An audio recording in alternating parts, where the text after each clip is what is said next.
এই শুনো, তোমার ভাবিটা না অনেক ভালো। আমি তো ভাবতেই পারি নাই শ্বশুরবাড়িতে আইসা এমন বোনের মতো একজন যা পাবো। আম্মা, সিরাজ এটা কি বউ আনছে বিয়া কইরা? শিক্ষা দীক্ষা কিচ্ছু নাই। বড় যা হইয়া নিজের থিকা কথা বলতে গেলাম, কত কথা বললাম, উত্তর দেওয়া তো দূরের কথা, একটু ফিরেও তাকাইলো না। আচ্ছা বুঝলাম, নতুন বউ, একটু বসতে তো বলতে পারতো। খুব কষ্ট পাইলাম আম্মা। দেখছেন আম্মা, সেই সকাল থেকে উঠা ঘরের সব কাজ একাই করতাছি, আর আপনার নতুন ছেলের বউয়ের এখনো উঠারই খবর নাই। কই আমরাও তো নতুন আইছিলাম, যেদিন আইছি ওই দিন থেকেই কাজ করছি। আমগো তো কাজ ছাড়া উপায় ছিল না, আর এখনকার বউরা আইয়া 3-4 দিন ঘর থেকেই বাইর হয় না। ভাবি, কি রান্না করবেন? আমারেও দেন, আমি একটু কুটাকাটি কইরা দেই। আর অন্য কোনো কাজ থাকলে আমার বলেন, আমি কইরা দেই। আরে বোন, তুমি রান্নাঘরে আসছো কেন? যাও যাও, ঘরে যাইয়া আমার দেবরে একটু সময় দাও।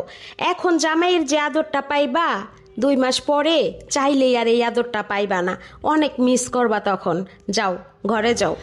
যান ভাবি, কি যে বলেন না, আপনি আসলেই একটা মজার মানুষ। ওরে আমার ছোট জালে দেহি লজ্জা পাইছে। যাও বোন, হাতের মেহেদি না ওঠা পর্যন্ত তোমার একটা কাজও করতে হইব না। আমি রান্না হইলে তোমাগো ঘরে নিয়ে খাবার দিয়ে আসবো। ভাবি, আপনি না আসলে একজন ভালো মানুষ। আমার কপাল ভালো যে আপনার মতো একজন বোন পাইছি। হইছে হইছে, আর ভালো বলতে হইব না। 2 দিন পরে তো পায়ে পা লাগাইয়া ঝগড়া করতে আইবা। আচ্ছা ভাবি, আম্মা কই? আম্মারে যে দেখি না, ওনার সাথে তো একটু ভালো করে কথাও বলা হইলো না। উনি কই? আরে, হ্যার সাথে আবার কি কথা কইবা? হ্যাঁ কি বুইরা হইছে বাতাসে, কিছু বুঝে না। তাছাড়া এখন কই জানি গেছে। তুমি যাও তো, ঘরে যাইয়া জামাইরে সময় দাও। আচ্ছা ঠিক আছে ভাবি, তাইলে আমি যাই।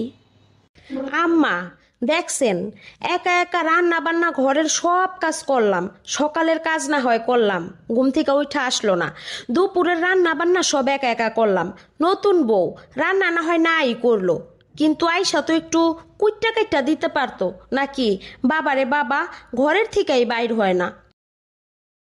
আম্মা, আপনার ছোট ছেলের বউ আপনার সাথেও তো একটু কথা বলতে আসলো না। আম্মা, সে কি কোনো জমিদারের মাইয়া যে শাশুড়িরেও একটু ভয় পায় না? আমি আর কই ফেলামো শাশুড়িরে, আমারই দেখা লাগবো। বড়রা তো আর চাইলেই ছোট গো মতো শ্বশুর শাশুড়িরে অসম্মান আর অবহেলা করতে পারে না।